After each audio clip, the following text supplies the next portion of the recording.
জয় কৃষ্ণ কালী মায়ের জয়, জয় সোনা মায়ের জয়, জয় মঙ্গলা মায়ের জয়। আবারও নতুন আপডেট নিয়ে আপনাদের সামনে হাজির হয়েছি আমি লিপসিং মিঠু। চলুন দেখতে থাকুন, বুঝতে পারবেন আমি কি নিয়ে ভিডিওটা আপনাদের সামনে হাজির করেছি। ভগবানকে পাওয়াটা এত সহজ ব্যাপার না। যারা আমাদের মঙ্গলা মাকে নিয়ে তর্ক বিতর্কে জড়িয়ে আছেন তারা একবার দেখান না মা আপনাদের ডাকে সাড়া দেন কি না। মাকে পাওয়াটা যতটা সোজা ভাবছেন ততটা সোজা কিন্তু না। মাকে ভাবে ডাকতে হবে, মা কোনো খেলার পুতুল না। মা হচ্ছে ব্রহ্মময়ী, গোটা ব্রহ্মাণ্ড যার হাতের মুঠোয়। তার চোখকে ফাঁকি দেওয়া এত সহজ না। চলুন ভিডিওটা শুরু করার আগে একটা কথাই বলবো, যারা কৃষ্ণকালী মায়ের ভক্ত আছেন তারা চ্যানেলটাকে সাবস্ক্রাইব করে বেল আইকন ক্লিক করে রাখুন। আমার নতুন আপডেট আসার সাথে সাথে আপনাদের কাছে পৌঁছে যাবে। মায়ের কৃপা পেতে হলে একদিন না, দরকার হলে 10 দিন দাঁড়াতে হবে। তার জন্য আমাদের ধৈর্য দরকার আছে। আমি আমার ভিডিওতে বলেছিলাম যে ধৈর্য দরকার। ভক্তের মধ্যে ধৈর্য না থাকলে ভগবান কোনো দিনই সাড়া দেবেন না। আমরা যখন কোনো পুজোর স্থানে যাই সবসময় আমাদের তাড়াহুড়ো থাকে। আচ্ছা আপনারাই বলুন, কোনো মন্দিরে গিয়ে আমাদের এটা করা উচিত কি? আপনাদের উত্তর যদি না হয়ে থাকে তাহলে কেন এত তাড়াহুড়ো মন্দিরে গিয়ে? এই ধরনের আচরণে দেবী বা দেবতারা কোনো দিনই তুষ্ট হবেন না, কোনো দিনই তাদের কৃপা পাওয়া যাবে না। এই ধরনের আচরণে আপনার পুণ্যের ঘোড়া ভরার থেকে পাপের ঘোড়া বেশি ভরা হবে। তাই কোনো পুণ্য তীর্থস্থানে গিয়ে যদি আপনি এই আচরণ করে থাকেন তাহলে করবেন না। মায়ের কৃপা বা আশীর্বাদ পাওয়ার জন্য একটু ধৈর্য ধরুন। ওই দিনটার কথাই ভাবুন, যে দিনটা ছিল শনিবার। লক্ষ লক্ষ ভক্তের ভিড় ছিল, অনেক ভক্তের ঠেলাঠেলি, ভোগের হাঁড়ি উল্টে যাওয়া। সত্যি মা অনেক ক্ষুণ্ণ হয়েছিলেন। এটা আমাদের পাপের বোঝা ভারী হলো। ওই দিন কি মা পেরেছেন ভালোভাবে ভক্ত দেখতে, তাদের ভালোভাবে ত্রিশূল ছোঁয়াতে? না, পারেননি। মনটা অন্যদিকে চলে গেছে।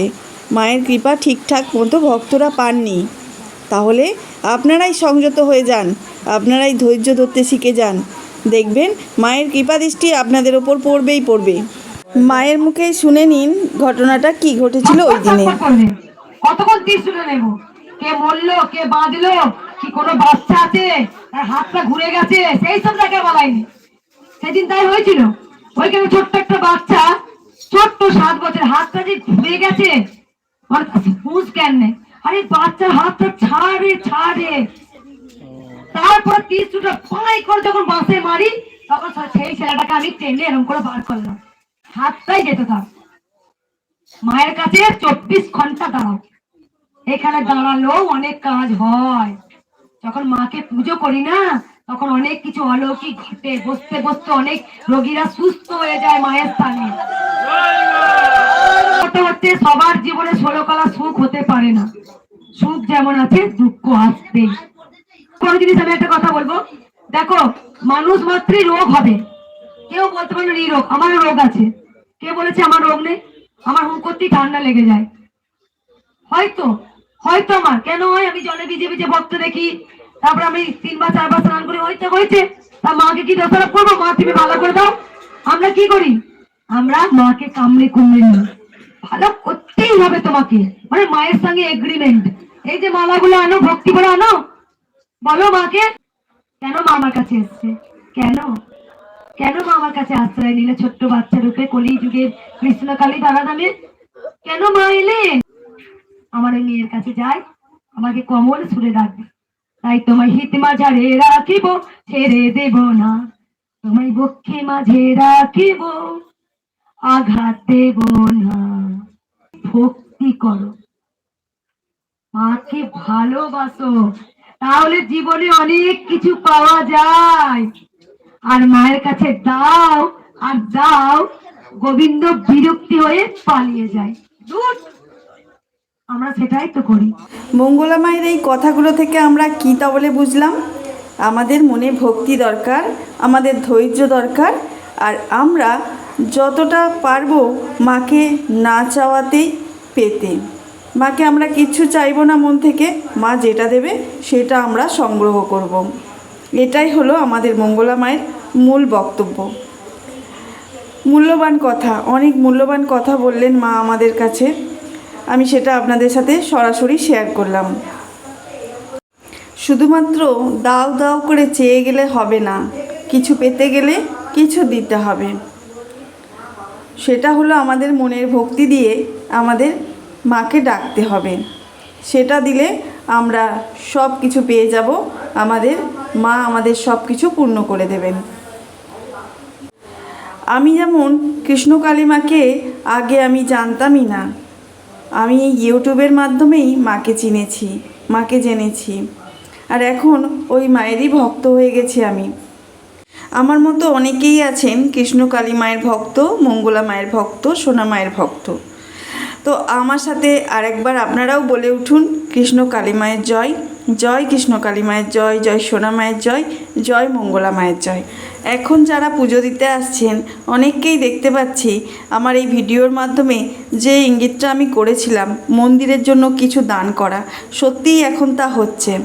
মন্দিরের জন্য কিছু দান করে যাচ্ছেন ভক্তরা, এটা দেখে খুব ভালো লাগছে। আমি চেয়েছিলাম মন থেকে আমি যদি কোনো দিন যাই মায়ের কাছে, অবশ্যই মায়ের কাছে কিছু দান করে আসব। আমার যেটুকু সামর্থ্য, আপনারাও আসুন মন্দিরে, মায়ের জন্য কিছু দান করে যান। আমরা তো মঙ্গলা মাকে দিচ্ছি না, এটা দিচ্ছি আমাদের কৃষ্ণকালী মায়ের মন্দির প্রতিষ্ঠার জন্য, মাকে উৎসর্গ করে দিচ্ছি, তাই না?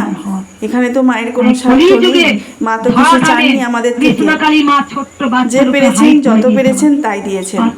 আমরাও চাই, আমরাও দিই কিছু, সামান্য কিছু। আমাদের তো আর সে যত বড়ই হয় না কেন, তার নিয়তি ছাড়া গাছের পাতাও খসে না। জবা ফুল সবাই খাবে, যাদের রোগ জ্বালা আছে, যে কোনো জবা, আর কোনো পালন নেই। কি পালন? তো চলুন আমরা এবার পুজো দেখি, মায়ের পুজো। মা এবার মঙ্গলা মা এবার আমাদের কৃষ্ণকালী মায়ের পুজো আজা করবেন, সেই পুজোটাও আপনাদের সাথে কিছুটা শেয়ার করলাম, দেখতে থাকুন। রোজের মতো আজকেও আমাদের মঙ্গলা মা একটা পদ্ম ফুলের মালা গেঁথে মাকে পরাবেন। একটা লাইভে আমি শুনছিলাম এখন তো কই আর মঙ্গলা মা কোনো ফুলের মালা গেঁথে মাকে পরান না, জাগ্রত করেন না। হ্যাঁ, এখনও করেন। রোজের যেমন মঙ্গলা মা একটা করে পদ্ম ফুলের মালা মাকে দিয়ে তারপরে পুজো শুরু করেন, এখনও সেই একই নিয়মেই চলে। মঙ্গলা মা বা কৃষ্ণকালী মাকে নিয়ে কে কী বললো না বললো আমি কোনো দিকে কান দিই না। আমি মানি, আমি মন থেকে মানি, আমি মন থেকে ভক্তি ভরে ডাকি মাকে, কৃষ্ণকালী মাকে। আমাদের কৃষ্ণকালী মা অনেক জাগ্রত, সত্যিই জাগ্রত, আমি সেটা বুঝেছি। তাই জন্য তো আজকে আমি কৃষ্ণকালী মায়ের ভক্ত হয়েছি, তাই না? আপনারাও যদি কৃষ্ণকালী মায়ের ভক্তি ভরে ডাকেন বা ভক্ত হয়ে থাকেন তাহলে অবশ্যই কমেন্ট বক্সে একটা জয় কৃষ্ণকালী মায়ের জয় লিখে যাবেন। তো বন্ধুরা আপনারা দেখতে থাকুন মায়ের পুজো। আজকে আমি আর কিছু বলছি না, এখান পর্যন্তই। সবাই ভালো থাকবেন, কৃষ্ণকালী মায়ের নাম জপ করবেন। যাদের রোগ জ্বালা ব্যাধি আছে তারা জবা ফুল খাবেন, কেমনভাবে খাবেন সেটা আমি ভিডিওতে দেখিয়ে দিয়েছি। এই হলো আমাদের মায়ের ত্রিশূলের ব্যাগ, যেটা আমি জানতাম না, আজকে দেখলাম। সত্যি আমি ভাবতে পারিনি এর মধ্যে ত্রিশূলটা থাকে, এটা দেখে খুব ভালো লাগলো। তো চলুন বন্ধুরা, আজকের মতো আমি এখানেই সমাপ্ত করলাম আমার আপডেট।